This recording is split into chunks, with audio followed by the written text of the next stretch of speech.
Biology Bubbling with Sneha. तो in this video we are going to discuss about the most important topics of genetics unit. और मैं आपको बता दूं ये जो यूनिट है ना, मतलब वो इतनी easy peasy lemon squeezy unit है जो कि आपको बहुत इजीली मार्क्स गेन करा सकती है. मतलब देखो ये यूनिट ना इस टाइप की है, या तो इसमें आपके फुल मार्क्स आ जाएंगे अगर आपने अच्छे से प्रिपरेशन करी है तो, या फिर आप इस यूनिट को कतई छेड़ो मत. बट मैं लिटरली बता रही हूँ इस यूनिट को कोई भी एस्पिरेंट स्किप नहीं करता है. It is the most most most important unit of your CUET PG 2026 dear all. Okay, so let's get started.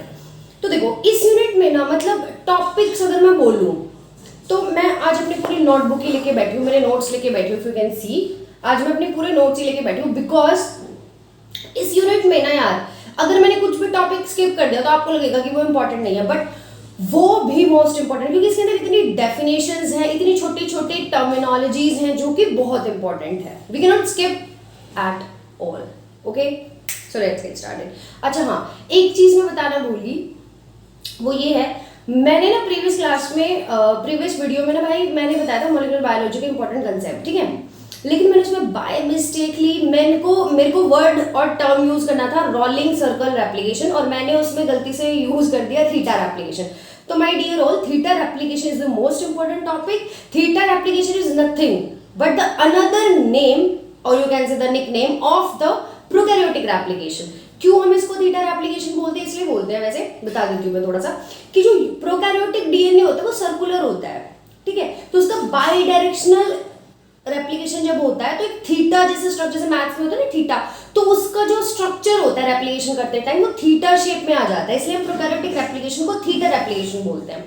तो आपको थीटा रेप्लिकेशन करनी है, आप स्किप कर सकते हो रोलिंग सर्कल रेप्लिकेशन, और एक रेप्लिकेशन होती माइटोकॉन्ड्रियल रेप्लिकेशन, वो आप बिल्कुल स्किप नहीं करोगे, क्योंकि माइटोकॉन्ड्रियल रेप्लिकेशन में क्या होता है, माइटोकॉन्ड्रिया का जो डीएनए होता है वो डबल स्ट्रैंडेड सर्कुलर डीएनए होता है, सर्कुलर क्रोमोसोम होता है वो, और उसके अंदर एक हैवी स्ट्रैंड होती है, एक लाइट स्ट्रैंड होती है. हैवी स्ट्रैंड उसमें इसलिए होती है क्योंकि उसके अंदर प्यूरिन बेसिस ज्यादा होते हैं, और प्यूरिन में भी जनरली ग्वानिन रिच होती है वो, और पिरामिडिन वाली जो होती है वो लाइट स्ट्रैंड होती है. तो आपको उसका कंसेप्ट अच्छे से समझना है कि जैसे ट्विंकल हेलिकेज, ट्विंकल भाई कोई लड़की नहीं है, ट्विंकल एक हेलिकेज है जो कि माइटोकॉन्ड्रियल रेप्लिकेशन में डीएनए स्ट्रैंड्स को अलग करता है.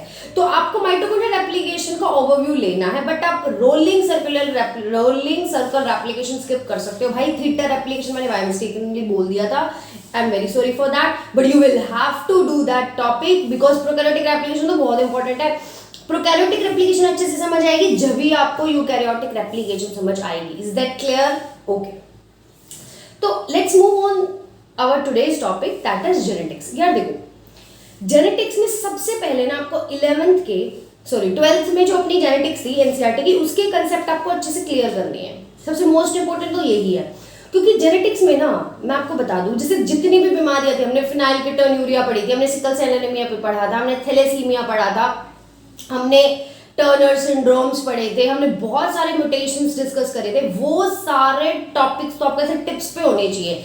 क्लाइनफिल्टर सिंड्रोम के लिए पूछ लेगा कि XX प्लस क्या होता है, ये समझ में आ रहा है, XXY होगा या फिर X0 कंडीशन होगी, वो आपको पता होना चाहिए. टर्नर सिंड्रोम में क्या होता है, ट्राइसोमी क्या होती है, मोनोसोमी क्या होती है, नलीसोमी क्या होती है. तो ये सारे आपको छुटकू टॉपिक्स करने पड़ेंगे because it is the most important, क्योंकि मैचिंग ऑफ द कॉलम्स में ना क्वेश्चन बहुत इजीली फ्रेम होके आ सकता है, ठीक है. तो आपको कुछ चीजें, मतलब इस चैप्टर में जनरली रट्टाफिकेशन ज्यादा है, क्योंकि ट्राइसोमी क्या होती है, मोनोसोमी क्या होती है, एपिस्टेसिस क्या होती है, लीथल एलील्स क्या होते हैं, तो ये सारी टर्मिनोलॉजीज हमें पता होनी चाहिए, ये बहुत इंपॉर्टेंट है.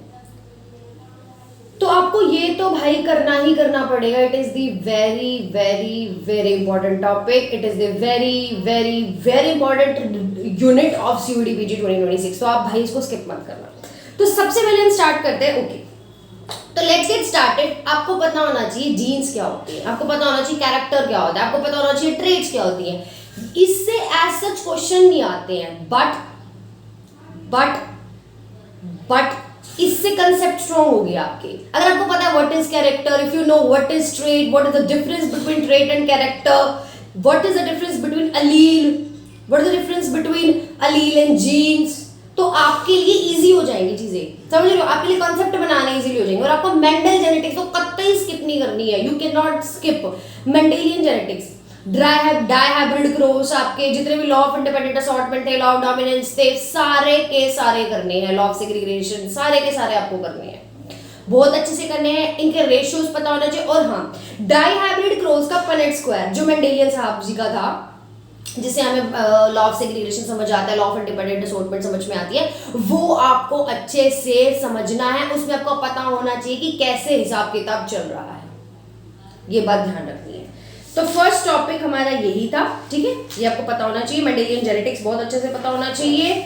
ओके, न्यूमेरिकल्स आपको बहुत अच्छे से प्रिपेयर करने, और इसके अंदर ना देखो, तुमने 12th में भी पढ़ा होगा इनकम्प्लीट डोमिनेंस, और जिसमें आप वो पढ़ते थे स्नैपड्रैगन वगैरह, याद आ रहा है, 4 o'clock मेरा विलेज जलापा, वो वाला एग्जाम्पल का अच्छे से पता होना चाहिए, कोडोमिनेंस पता होनी चाहिए, ये छोटे छोटे टॉपिक्स जरूर पता होने चाहिए भाई, ये दोनों बहुत इंपॉर्टेंट है। मल्टीपल एलिलिज्म क्या होता है ये पता होना चाहिए, ठीक है। बैक क्रॉस करना है, टेस्ट क्रॉस करना है, रेसिप्रोकल क्रॉस करना है, और एक मैथमेटिकल न्यूमेरिकल्स बनते हैं यहाँ पे कि कितने नंबर ऑफ जीनोटाइप्स बनेंगे, कितने नंबर ऑफ गैमीट्स बनते हैं। अगर आपका मान लो है A B B Y Y, तो आपको इसमें से क्वेश्चन दे देगा कि मान लो कैपिटल ए स्मॉल ए है, ठीक है, कैपिटल बी स्मॉल बी है, कैपिटल सी है, ठीक है, तो तुमसे पूछेगा बताओ भाई इसकी कितने नंबर ऑफ गैमीट्स बनेगी, तो फॉर्मूला रट लो इसको, 2 की पावर n, जिसमें n क्या होती है, हेटेरोजाइगोसिटी होती है। हेटेरोजाइगोसिटी तुम्हें पता है, जैसे मैंने बोल दिया capital A small A, capital B small B, और कैपिटल सी, मैंने बोला कि बताओ भाई इसकी कितनी गैमीट्स बनेगी, तो तुम क्या करोगे, 2 की पावर n कर दोगे, n पे तुम हेटेरोजाइगोसिटी रखोगे। जैसे मैंने जो तुम्हें दिया है पेरेंट, उसमें क्या है, capital A small A, heterozygous condition है तो एक आ गया, फिर दूसरा क्या था, कैपिटल बी स्मॉल बी, उसमें भी हेटेरोजाइगोसिटी है, 2 गए, फिर मैंने बोला कैपिटल सी, तो उसमें हेटेरोजाइगोसिटी नहीं है क्योंकि उसमें होमोजाइगस कंडीशन है, तो अब आपके पास n की वैल्यू कितनी हो जाएगी, 2, तो 2 की power 2 into 2 that is equals to 4। तो ये वाले न्यूमेरिकल बहुत अच्छे से करना है, क्योंकि ये वाले न्यूमेरिकल ना IIT एग्जाम वाला जो पार्ट है उसमें NET क्वेश्चन उसमें बहुत इजीली फंस जाता है, और बहुत इजी होते हैं यार। जैसे मान लो मैं तुम्हें एक और एग्जांपल दूं, कैपिटल डी, कैपिटल एफ, बताओ भाई इसमें कितने गैमेट्स बनोगे, तो क्या बोलोगे, एक गैमेट बनेगा, क्यों, क्योंकि 2 की पावर n होती है और हेटेरोजाइगोसिटी इसमें है नहीं, तो n की पावर 0, और किसी की भी पावर 0 की वैल्यू क्या आती है, 1 होती है, सिंगल होती है, ठीक है। तो ऐसे तुम प्रैक्टिस कर सकते हो, ये तुम्हें ध्यान रखना है यार, ठीक है, कर लोगे, ओके। फिर इसके बाद आता है लीथल एलील तुम्हें अच्छे से पढ़ना है कि क्या होता है, जिससे कि मतलब किसी भी, और अगर लीथल एलील किसी, अच्छा लीथल एलील भी 2 तरीके के होते हैं, डोमिनेंट वाला लीथल है, रिसेसिव वाला लीथल है। इस कंसेप्ट को अच्छे से कर लेना। देखो अकॉर्डिंग टू मी, जब मैंने क्वेश्चन प्रैक्टिस करे थे ना, तो मुझे लीथल एलील से एज सच कोई क्वेश्चन नहीं मिला था, लेकिन पता क्या होता है, लीथल एलील को हम ऊपर से पढ़ते हो तो हमें पता चलता है अच्छा ऐसी चीज है जो डेथ कर देगी किसी ऑर्गेनिज्म की, किसी ऑर्गेनिज्म के अंदर लीथल एलील है तो उसकी डेथ हो जाएगी उसकी। लेकिन ना भाई अगर आप इस कंसेप्ट को अच्छे से पढ़ लेते हो तो आपको लीथल एलील का समझ में आ जाता है कि वो क्या पॉइंट ऑफ व्यू डिस्कस करना चाह रहा है। Is it clear to everyone? तो प्लीज आप पढ़ लेना। एज सच इसके रिसेसिव एलील, डोमिनेंट एलील से क्वेश्चन नहीं आता। लीथल एलील क्या कंसेप्ट है, इससे जरूर क्वेश्चन आ जाए, इसकी डेफिनेशन से क्वेश्चन। हाँ भाई, सेक्स डिटर्मिनेशन बहुत ज्यादा इंपॉर्टेंट है, जिसमें तुमसे ग्रास ऊपर के फीमेल और मेल क्या होते हैं वो पता होना चाहिए। बर्ड्स के अंदर क्या होता है, जैसे बर्ड्स के अंदर होता है ZWZZ, हैप्लोडिप्लॉन्टिक लाइफ साइकिल के बारे में अच्छे पढ़ लेना, जो हनी बीज के अंदर होती है, ध्यान से करनी है आपको। लीथल एलील बता दिया। अब आपको एपिस्टेसिस करनी है। एपिस्टेसिस में 5 तरीके की है भाई, ये पांचों की पांचों करनी है, और इनके रेशियो भी याद होने चाहिए। Double epistasis, recessive epistasis, double dominant epistasis, double recessive epistasis, dominant recessive epistasis, इनके सबके रेशियो याद होने चाहिए। कंसेप्ट आपको इतने मतलब से नहीं पढ़ने हैं, इसके बस आपके रेशियो पता होना चाहिए। देखो मैंने रेशियो भी अलग से लिखे हुए हैं, ये रेशियो बहुत ज्यादा इंपॉर्टेंट है भाई, मतलब इस रेशियो से तो डायरेक्ट क्वेश्चन आ जाएगा कि बताओ इसमें से। अच्छा एक चीज और मैं बता दूं, जिस दिन मेरा एग्जाम था ना उस दिन मैं आपको बताती हूँ, मैंने ना मतलब मैं ये भूल जाती थी किस एपिस्टेसिस को सप्लीमेंट्री बोलते हैं, किस एपिस्टेसिस को कॉम्प्लीमेंट्री बोलते हैं, किस उसको डोमिनेंट सप्रेशन बोलते हैं, किस एपिस्टेसिस, हर एपिस्टेसिस के ना अपने अपने निकनेम्स हैं। तो वो निकनेम्स कर लेना, वो बहुत इंपॉर्टेंट है। मतलब मेरे पेपर में, मैं लास्ट डे जिस दिन मेरा एग्जाम था उस दिन पढ़ के भी गई थी, और वो question literally, I swear to my god, आप चेक कर लेना, उस पेपर में वो क्वेश्चन भी आया था। मेरा जूलॉजी का पेपर था, तो उस पेपर में ये क्वेश्चन भी आया था, मैच द फॉलोइंग में था सॉरी, उसमें सब में दे रखे थे, रेशियोज नहीं पूछ रखे थे, दिमाग लगा रखा था उसने। एग्जाम ने क्या किया हुआ था, जैसे मानो इधर एपिस्टेसिस बता दो, इधर इनके निकनेम्स, चलो भाई मैच करो, तो खेल जाएगा वो तुम्हारे साथ, तो तुम्हें अच्छे से पढ़ना है। नेक्स्ट टॉपिक आता है भाई कॉम्प्लीमेंटेशन टेस्ट। कॉम्प्लीमेंटेशन के जो टेस्ट इनके न्यूमेरिकल्स होते हैं, ठीक है, वो भाई मतलब देखो मैंने सीयूटीपीजी प्रिपेयर किया था, उसमें एक में भी नहीं था वो न्यूमेरिकल, लेकिन आईआईटी जैम के पर्पज से आप कर लेना वो न्यूमेरिकल प्रिपेयर। अगर कोई तुम में से भाई बंधु हो जो नहीं देना चाहता आईआईटी जैम, वो स्किप कर सकता है उसके न्यूमेरिकल, बट आपको पता होने चाहिए what is the concept of complementation. Okay, तो कॉम्प्लीमेंटेशन टेस्ट हो गया। फिर प्लियोट्रॉपी क्या होती है ये आपको प्रिपेयर करनी है, उसका एग्जांपल कौन सा, यस फिनाइलकेटोन्यूरिया, वो भी आपको पढ़ना है। फिनोकॉपी पता होनी चाहिए, ये भी बहुत इंपॉर्टेंट है। अब इसके बाद आ जाता है most most most test important, that is pedigree analysis. Pedigree analysis के न्यूमेरिकल ओ भाई जरूर कर लेना, प्लीज कर लेना, प्लीज कर लेना, क्योंकि पेडिग्री से न्यूमेरिकल आ गया तो बहुत इजीली 4 नंबर आपके फिक्स हो जाएंगे। समझ में आ रही है, पेडिग्री बहुत इंपॉर्टेंट है, मतलब समझ जाओ तुम कितना इंपॉर्टेंट है। पेडिग्री में ना एक तो ऑटोसोमल डोमिनेंट के rules, autosomal recessive, X linked dominant, Y linked recessive, Y linked disorder. Y linked disorder आपने नहीं पढ़ा होगा, मतलब जो बच्चे एकदम से न्यू सुन रहे हैं। वाई लिंक्ड डिसऑर्डर या वाई लिंक इनहेरिटेंस क्या होती है, जिसमें पता क्या होएगा, जैसे पापा अगर किसी की, कोई मान लो तुम्हें पेडिग्री दी हुई है, अगर किसी का मेल ऑर्गेनिज्म या फिर किसी के फादर डिजीज्ड है, सफर्ड है, इल है, तो वो अपने लड़के वाले बच्चों में वो चीजें ट्रांसफर करेगा, क्योंकि वो वाई लिंक्ड इनहेरिटेंस है। तो वो वाई वाई वाई वाई जिसके पास होगा वो सारे होंगे, और उसमें कोई भी फीमेल पीड़ित नहीं होगी, समझ रहे हो, तो वो इनहेरिटेंस होती है वाई लिंक्ड इनहेरिटेंस। फिर एक और होती है मम्मा वाली, अरे यार क्या नाम है उसका, हाँ माइटोकॉन्ड्रियल इनहेरिटेंस। माइटोकॉन्ड्रियल इनहेरिटेंस भी बहुत इंपॉर्टेंट है, क्योंकि वो मदर से सारे बच्चे, अगर मदर सफर्ड है सारे बच्चे बीमार है, तो समझ लेना वो माइटोकॉन्ड्रियल इनहेरिटेंस है। तो ये दो न्यू है जो तुमने नहीं पढ़ी होगी अपने 12th में, लेकिन तुम्हें अब बीएससी में पढ़नी पड़ेगी, या फिर अपने सीयूटीपीजी के लिए पढ़नी पड़ेगी, तो तुम्हें जरूर कर लेना पेडिग्री। अच्छा, अब पेडिग्री एनालिसिस में मैंने तुमने सुना दीदी ने रूल्स बोला था, भाई देखो रूल्स का मतलब ये नहीं होता कि रट्टा मारने लग जाओ, गूगल सर्च करने लग जाओ rule rule rule rule rule, नहीं। अवंतिका बंसल मैम ने, उन्होंने बहुत अच्छी वीडियो बना रखी है पेडिग्री एनालिसिस पे, आप प्लीज वो वीडियो चेकआउट कर लीजिए। या फिर सीपीएल सेक्शन में भी आप जाओगे वेद बायोलॉजी के, उसमें भी मेरे को मैम का नाम याद नहीं आ रहा है, न्यू मैम है, क्यूटी पाइसी मैम है, ठीक है, उन्होंने बढ़ाया हुआ है, तो प्लीज आप वहां से भी डिस्कस कर सकते हो, बहुत अच्छा सेशन लिया हुआ है उन्होंने, एकदम फर्स्ट क्लास, ठीक है। रूल्स का मतलब भाई ये नहीं है कि गूगल पे rules for pedigree analysis, no no no no no, वो वाले रूल्स नहीं है भाई। रूल्स इन द सेंस तुम्हें समझ आ जाएगा, जो तुम न्यूमेरिकल करते हो ना तो हमें पता चल जाए, जैसे मान लो मैं बोल दूं एक्स लिंक्ड डोमिनेंट कंडीशन है, तो मतलब जहां एक्स क्रोमोसोम हमारा बीमार है वो हर जगह बीमारी बीमारी बीमारी करेगा, तो ये रूल थोड़ी ना है भाई, ये तो कॉमन सेंस है। तो हम थोड़े से होते हैं खुद्दू बच्चे, हम उनको रूल्स बोल देते हैं। तो इस तरीके के कंसेप्ट आपको समझ में आने चाहिए, रूल्स नहीं है, कंसेप्ट मैं बोल रही हूँ, ठीक है। अब ना तुम्हारे को जब तुमने ये करा होगा तो तुमने ना एक्स लिंक्ड रिसेसिव के एग्जांपल्स होते हैं, जैसे red green colour vision deficiency हो गई, डचिन मस्कुलर डिस्ट्रॉफी हो गई, या फिर आपका हीमोफीलिया हो गया। इस तरीके से एक्स लिंक्ड डोमिनेंट के एग्जांपल होते हैं fragile Rett syndrome, fragile x syndrome, Rett syndrome. Autosomal dominant में आ जाती है हमारी हंटिंगटन डिजीज, ये भाई बहुत अच्छे से समझ लेना, बहुत इंपॉर्टेंट है। फिर ऑटोसोमल रिसेसिव की बीमारियां, ये सब की बीमारियां और एग्जांपल पता होने चाहिए, यहाँ से क्वेश्चन आता है, तुमसे पूछ लेगा बता भाई सिस्टिक फाइब्रोसिस की ये जो सिस्टिक फाइब्रोसिस बीमारी है ये कैसी होती है, तो तुम्हें पता होना चाहिए ऑटोसोमल रिसेसिव डिसऑर्डर है, तो तुम्हें ना ये चीजें पता होनी चाहिए, बहुत ज्यादा इंपॉर्टेंट है, प्लीज मार्क इट, प्लीज, बहुत ज्यादा जरूरी है। अब ना जब तुम पेडिग्री करते हो ना यार, तो तुम्हारे पास पेडिग्री प्रोबेबिलिटी वाला आ जाता है, जिसमें तुम्हें एडिशनल रूल और मल्टीप्लिकेशनल रूल पढ़ने होते हैं। ये तुम ना ऊपर वाले लेवल से कर लेना, मतलब इसमें से ना तुम्हारे बिल्कुल रद्दी वाले क्वेश्चंस आएंगे, बिल्कुल सिंपल वाले क्वेश्चंस आएंगे यहाँ से, इतना टफ क्वेश्चन नहीं है बनेंगे यहाँ से, ठीक है।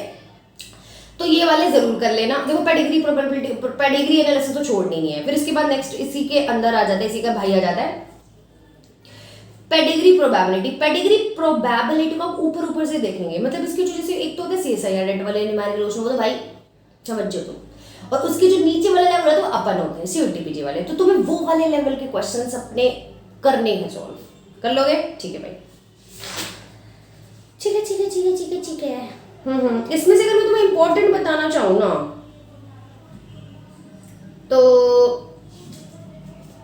तुम्हें ऐसे क्वेश्चन आएगा, देखो जैसे तुम्हें मान लो एक पेरेंट दे दिया capital A small A capital B small B capital C small C capital D small D, उसका क्रॉस हो रहा है उनकी बहन जी से, मतलब सॉरी बहन जी कह रही, सॉरी सॉरी सॉरी, एक मेल पार्टनर है जैसे मान लो जिसका वो है capital A small A capital B small B capital C small C capital D small D, उसका क्रॉस हो रहा है capital A small A capital B small B capital C small C capital D small D.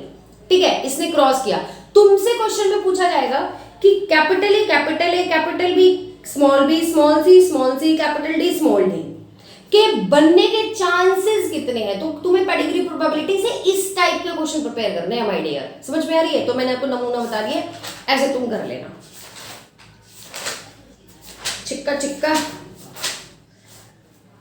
एक है ना sex influential and sex limited character, ये तुम छोड़ सकते हो, इतना इंपॉर्टेंट नहीं है यार, क्योंकि मैंने कोई क्वेश्चन नहीं देखा था यहाँ से, तो यू कैन लीव।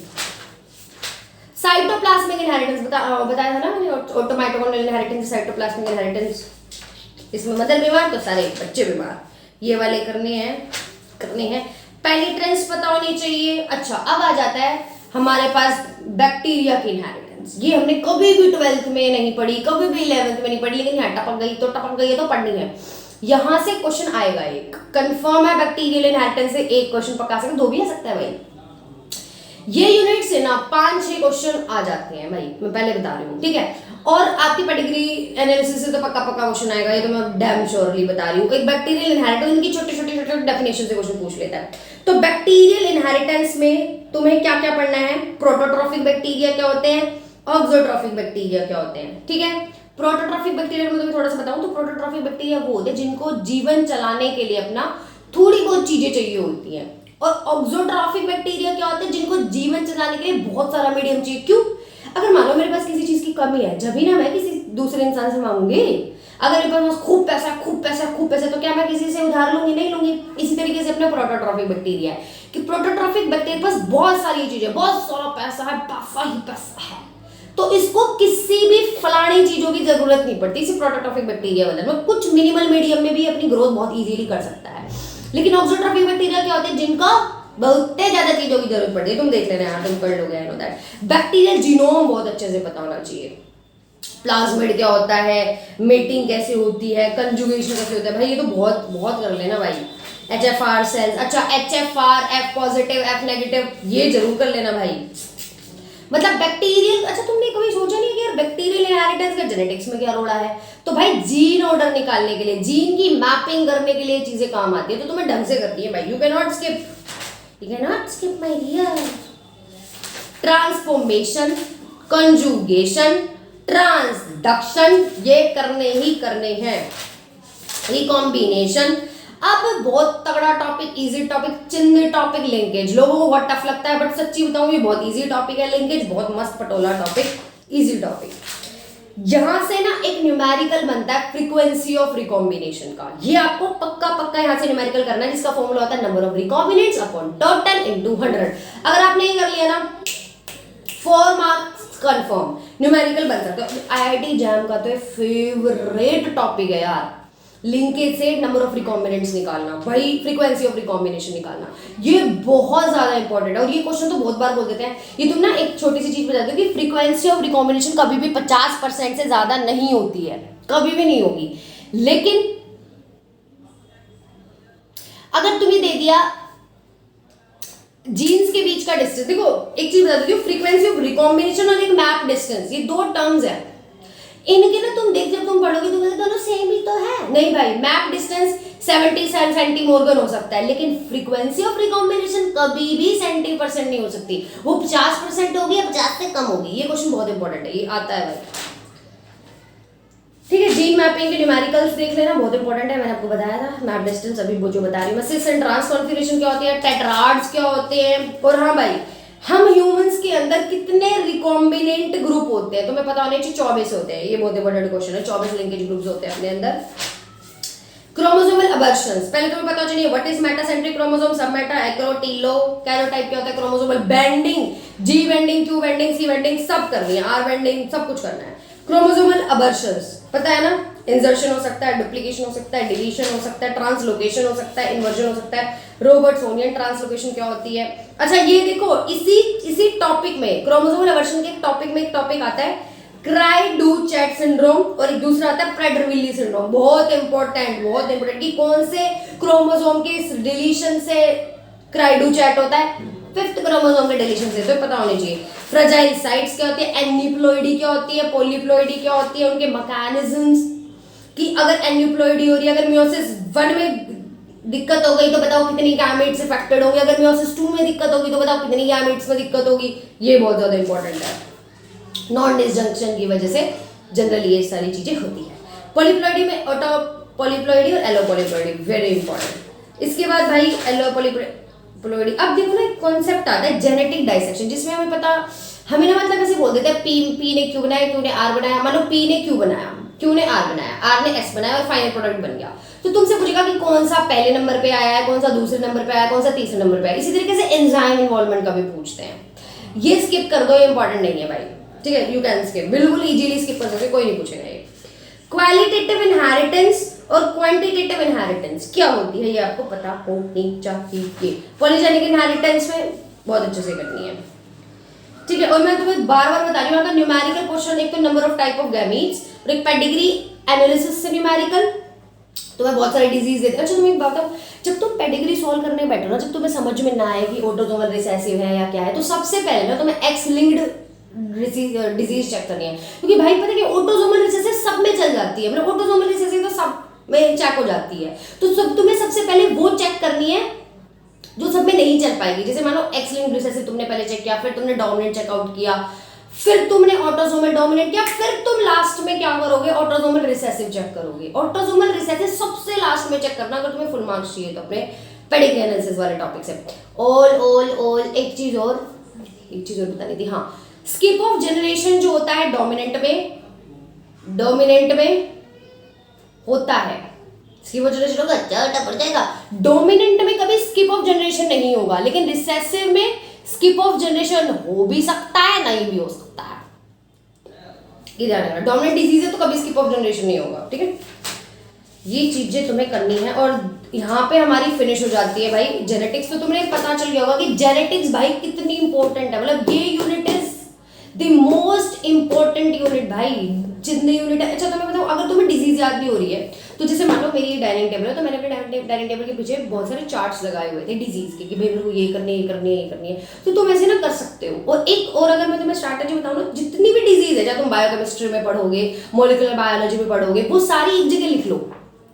जितनी भी ड्रग्स है किसी भी चैप्टर की, अपने एक साइड में एक साथ रख लो, ताकि बार बार में तुम्हें देखना ना पड़े। समझ में आ रही है? तो यार जेनेटिक्स यूनिट बहुत ज्यादा इंपॉर्टेंट है, इसमें ऐसा कुछ भी नहीं है, यू कैन स्किप कुछ topics, you can skip like genetic dissection. आपको सीसे लेवल, क्योंकि जेनेटिक डाइसेक्शन हो गया, कॉम्प्लीमेंटेशन टेस्ट के न्यूमेरिकल्स हो गए। मैं तुम्हें बता रही हूँ कॉम्प्लीमेंटेशन टेस्ट के जो न्यूमेरिकल्स है एग्जाम में आ जाते हैं, लेकिन इसमें नहीं आते सीयूटी पीछे में, ठीक है।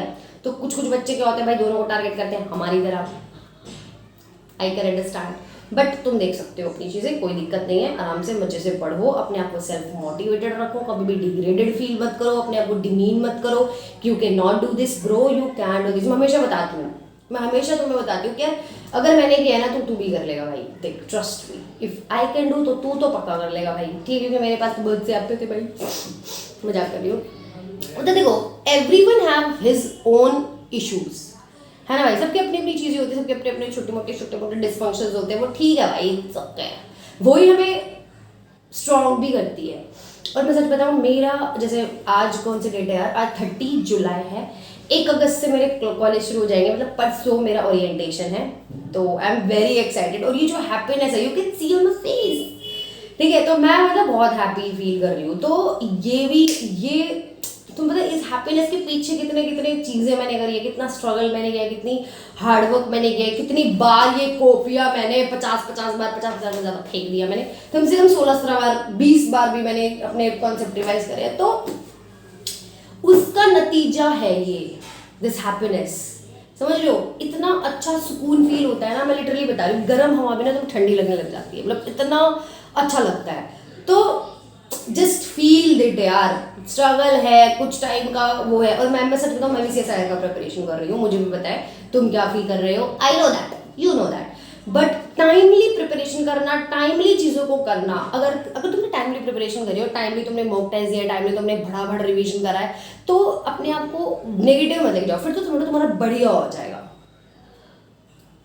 ठीक है भाई, तो इतना गलीच मत सोचने लग जाना यार अभी तो 2-3 महीने बचे। नहीं यार, जैसे ही सर्दियाँ शुरू हो जाए ना, तो समझ लेना तुम्हारा रिवीजन टाइम शुरू हो गया है। नोट्स बनाने उस गर्मी के टाइम में अपने जितने हो सके नोट्स धड़ाधड़ धड़ाधड़ धड़ाधड़ बना लो, चाहे कॉलेज की एक दिन छुट्टी मार लो, लेकिन अपने नोट्स बढ़िया तरीके से खुद के सेल्फ मेड नोट्स बनाओ भाई, दूसरों के से कभी भला नहीं होगा। ठीक है, मैंने अपने ये नोट, ये पूरी कॉपी मेरी जेनेटिक्स की है, पूरी कॉपी ये मेरी जेनेटिक्स की है, पूरी नोटबुक मेरी जेनेटिक्स की है। कुछ कुछ पार्ट है इसमें एंडोक्राइनोलॉजी के, कुछ 2-3 पेज है बीच के जो कि इसमें थोड़े से यूज हो रहे थे, तो मैंने यहीं छाप दिए। कुछ चीजें हैं, लेकिन ये पूरी नोटबुक मेरी जेनेटिक्स की है, समझ रहे हो। तो कहने का मतलब ये है कि अपने नोट्स बनाने हैं, भीख नहीं मांगनी है दूसरों के अपन ने। ओके गाइज, तो I wish you all the very best, my टुनुमुनुस, माय भाई बंधुस, माय क्यूटी पाइस फ्रेंड्स, जो भी तुम्हें समझना है। ओके गाइज, तो मिलते हैं in the next video where will be discussing, क्या बताऊंगी मैं नेक्स्ट, इम्यूनोलॉजी देख लेंगे हम, ठीक है। Bye bye, have a good